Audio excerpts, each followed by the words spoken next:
This is your Marine Corps Installations West Regional Roundup for the month of January 2017. January 1st, 3rd Marine Air Wing releases a year in review on 2016.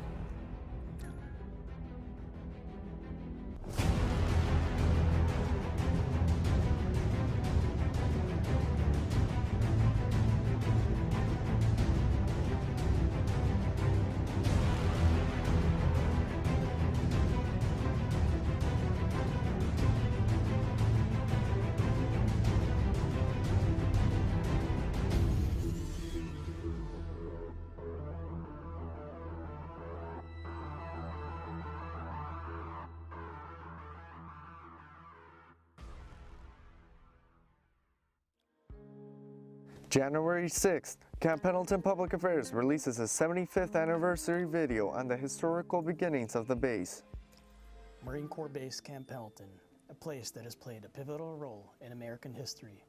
Spanish explorers, colorful politicians, herds of thundering cattle, skillful vaqueros, and tenacious Marines have all made a mark on this land.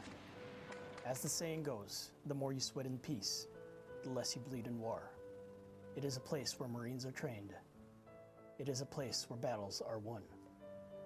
Camp Pendleton's history is very deep. It goes back to Native Americans, the people who occupied this land before us, to the Spaniards coming out and discovering this land and finding a way to situate their missions and to build communities in San Diego and throughout California. This is pretty much the beginning of it. On January 9th, Marine Corps Air Station Yuma compiles a video displaying the 6 functions of marine aviation. That is the only reason we exist. That attitude, that approach, that philosophy, whatever you want to call it, has a significant and direct impact on the way we organize, train, and equip. You're here for the train part. That is the way we fight. This isn't about you. It's not about you getting an MOS. It's not about you getting a patch or a certificate. It's not about your type model series or what you do, your specific functional area. It is about the MAGTAF. The fact is, the Marine Corps is a light, general purpose force. We intend to chew you up and use you to make us a better Marine Corps.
Also on January 9th, F-35B Lightning IIs with Marine Fighter Attack Squadron 121 began their flight from Marine Corps Air Station Yuma, Arizona to Marine Corps Air Station Iwakuni, Japan.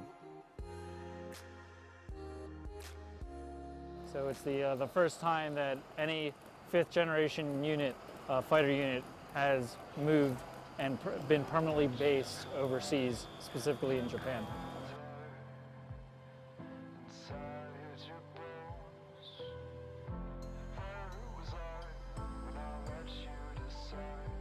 What it does above and beyond legacy platforms is really gives you additional capability regarding SEAD, which is suppression of enemy air defenses. In addition to that, it just has a radar that can see a lot further and can do a lot more things than legacy radar can do. And so it's just a unique capability that that portion of the world has never really seen in a strike fighter aircraft. It's going to benefit all of our allies over there. We're going to work with them, and not only we'll make them better, but we'll also make the rest of the Marine Corps fighter community better over there. But what our jet brings, it shares that information. So even the legacy Harriers and Hornets that are over there right now, we'll work with them on a daily basis and just make the Marine Corps more lethal, period.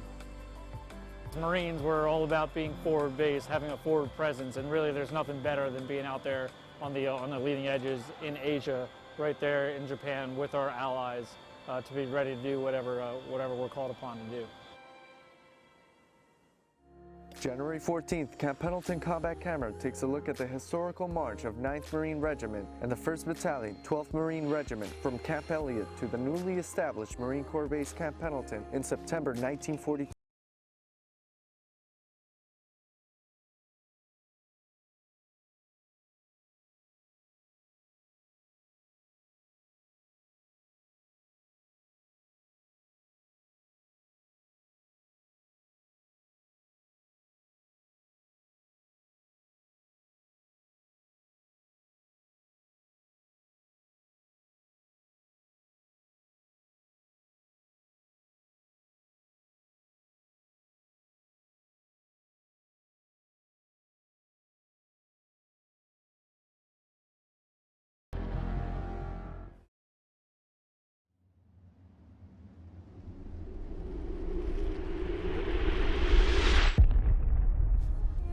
On January 17th, Camp Pendleton Combat Camera details the history of the Camp Pendleton logo. Looking around Camp Pendleton, it's hard to miss the T&O logo adorning everything, from government vehicles to chow halls. But what does the symbol really stand for? In 1841, Pio Pico was the governor of Alta California. He and his brother Andre were awarded a land grant for 133,441 acres, which became a working cattle and horse ranch known as Rancho Santa Margarita y las Flores.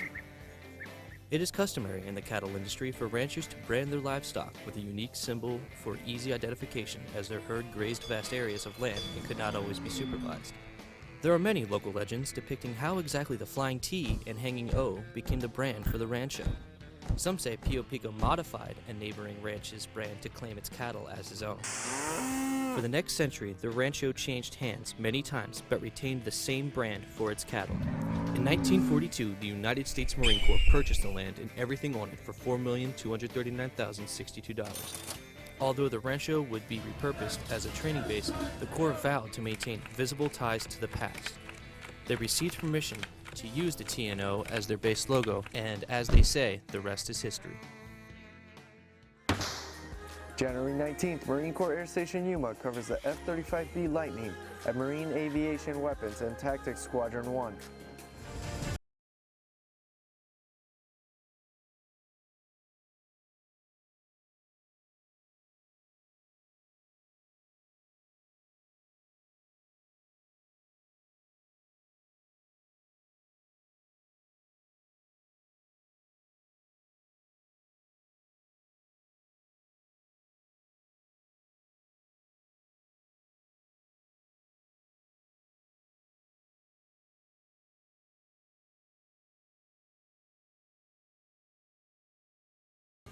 On January 20th, Camp Pendleton Public Affairs highlights Camp Pendleton's 2016 Male and Female Athletes of the Year. 2016 Marine Corps Base Camp Pendleton, sponsored by our sponsors at USAA Athlete of the Year to Colonel Steve Harmon. Lieutenant Captain Select Molly Hepta, Athlete of the Year 2016. Congratulations. Being named Marine Corps Athlete of the Year is such a huge honor. I'm so grateful to MCCS for the sports program and all of my teammates, and I know a lot of people who've received this award in the past and look up to them. They're all phenomenal athletes, so I'm very honored to receive it.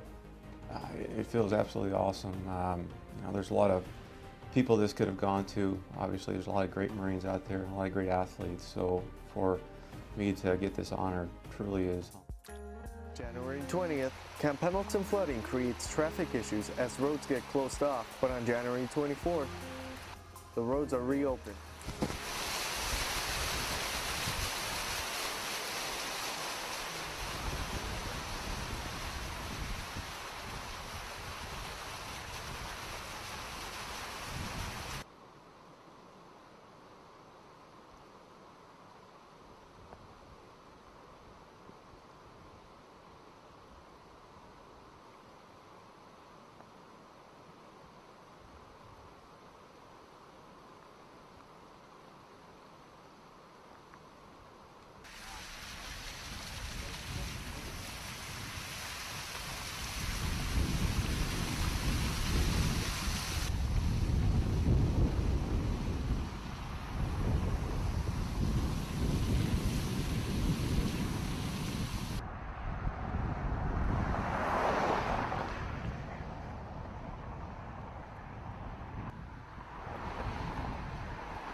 January 23rd, Camp Pendleton Public Affairs takes a look at Camp Pendleton's involvement in World War II.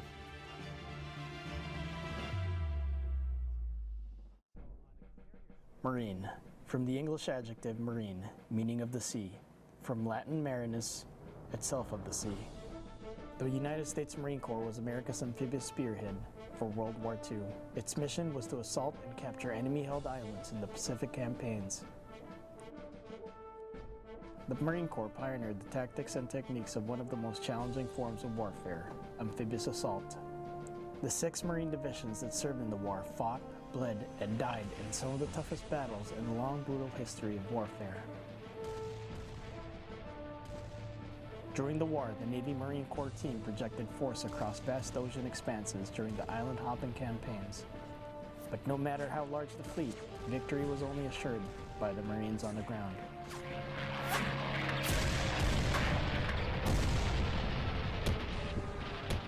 In the interwar period, the Marine Corps, as part of the Navy's revising war strategy, went from being a defensive force defending naval bases to an offensive force that developed amphibious doctrine.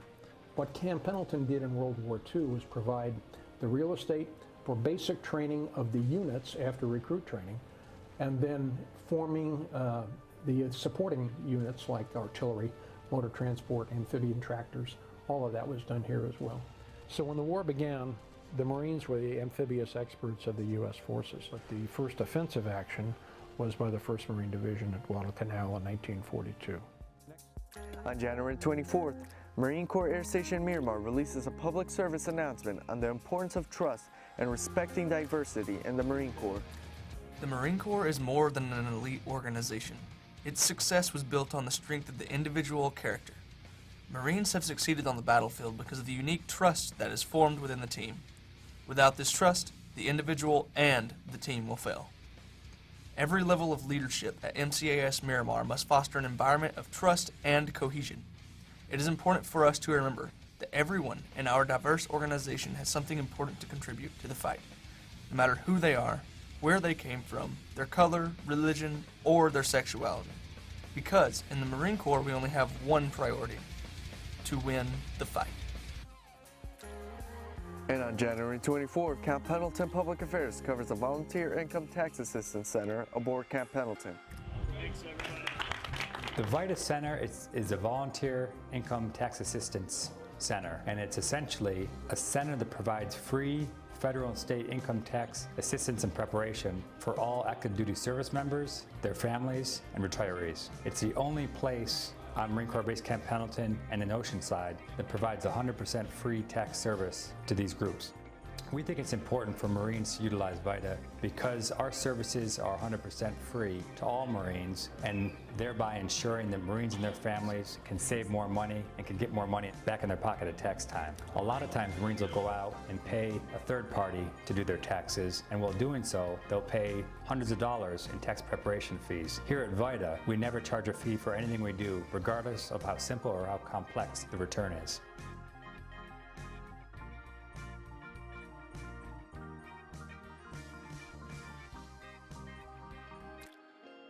Reporting from Camp Pendleton, Lance Corporal Emmanuel Necoechea.